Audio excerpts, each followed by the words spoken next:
गुरु बिना के दुखवा हरिये रामा।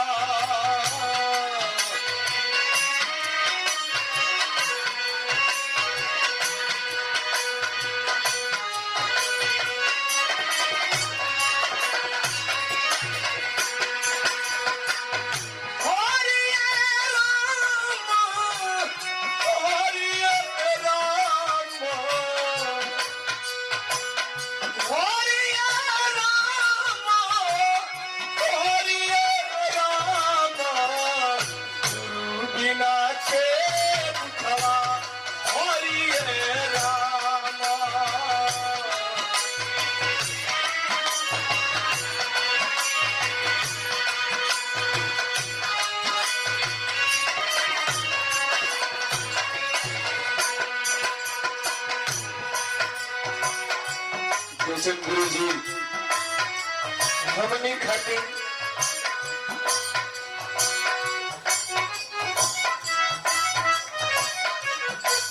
पतवार रहलन, इसलिए कहना बा हे गुरु के चरनिया दादा, गुरु की चरनिया।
स्वर्गीय बेचन गुरु का आत्मा आज देखत बा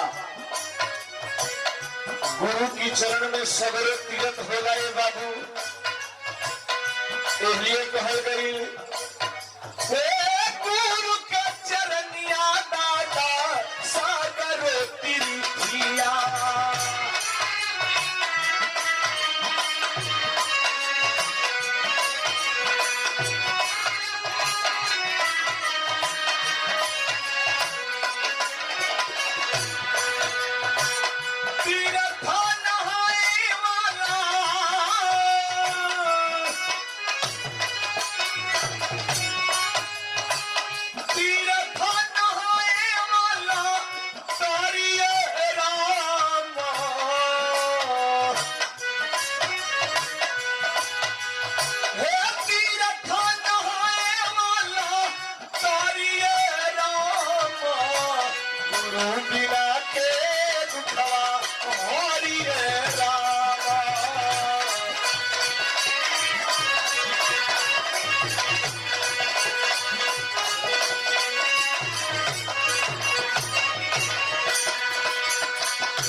आदरणीय श्री चंद्रहास भैया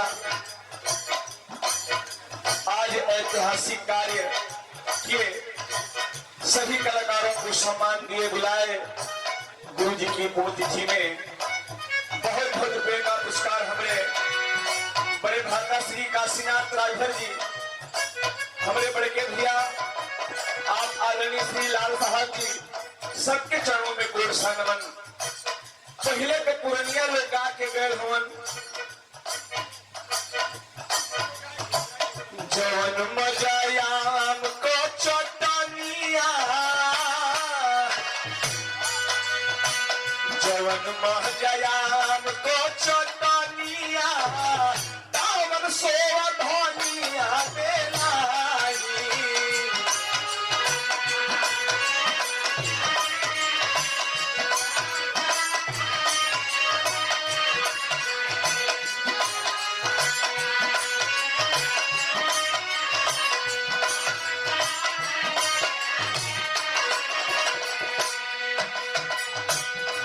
कहना बा जवन सुख अरे डरना न डरना डरना न डरना डरना न डरना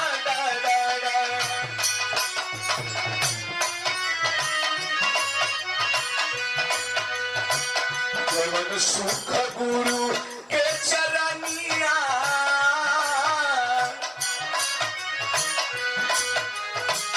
जवन सुख गुरु के चरनिया तवन सुख दुनिया में नाही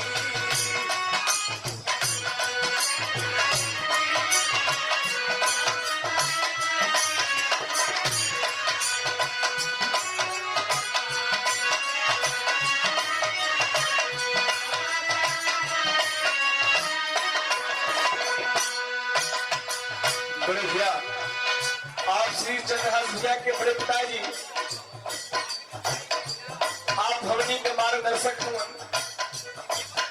आदरणीय श्री मंगल राजभर जी आपके कर कमों द्वारा बहुत रुपये का आशीर्वाद प्रणाम बा आशीर्वाद के कामना बा कहना बा जवन सुख गुरु के चरनिया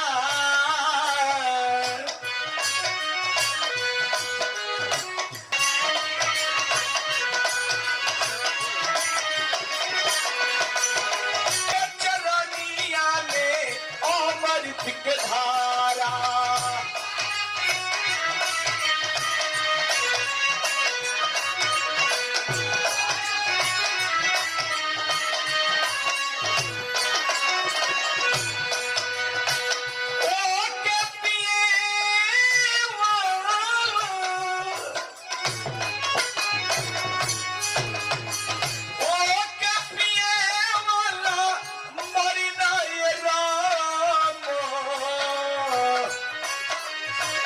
गुरु बिना के दुखवा हरिये रामा